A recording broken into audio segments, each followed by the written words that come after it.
Yeah, it does feel like Derrick Henry is going to have a fresh start somewhere else. I mean, I know we've connected him so often to the Baltimore Ravens, who have a bunch of free agents at the running back position on their own right. So perhaps they'll just say, all right, we'll let those guys go and bring in Derrick Henry and finally connect on what we've been speculating about at trade deadlines and otherwise.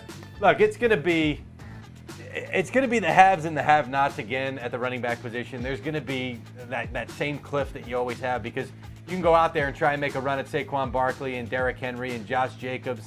And even if Tony Pollard, I don't think is going to be in that echelon. But then you fall off and you've got either veteran guys like Ezekiel Elliott you can go after or the DeAndre Swifts or Zach Mosses. I mean, Zach Moss is going to wind up getting a nice payday for himself.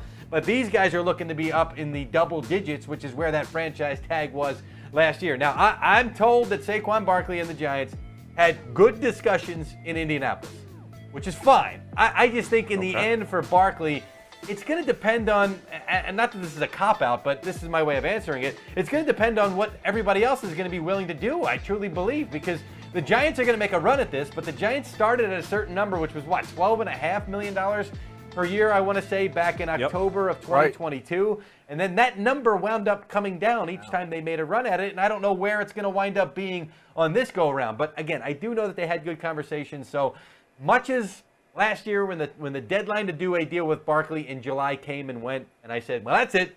This is going to be his last year with the Giants. And then shortly thereafter, I had some conversations with folks in the building. They said, no, we're going to make a run at this. We still want this guy around. It's just they couldn't agree quite on the compensation. So I'm not ruling his chances out of re-signing with the Giants. We'll be tracking it as we get closer here. I cannot see how the Cowboys don't try to make a move for him. He just fits what they do in their run game so well, the dual threat he possesses, and going to get back at the Giants. That would be a nice little taste of honey on the top of that.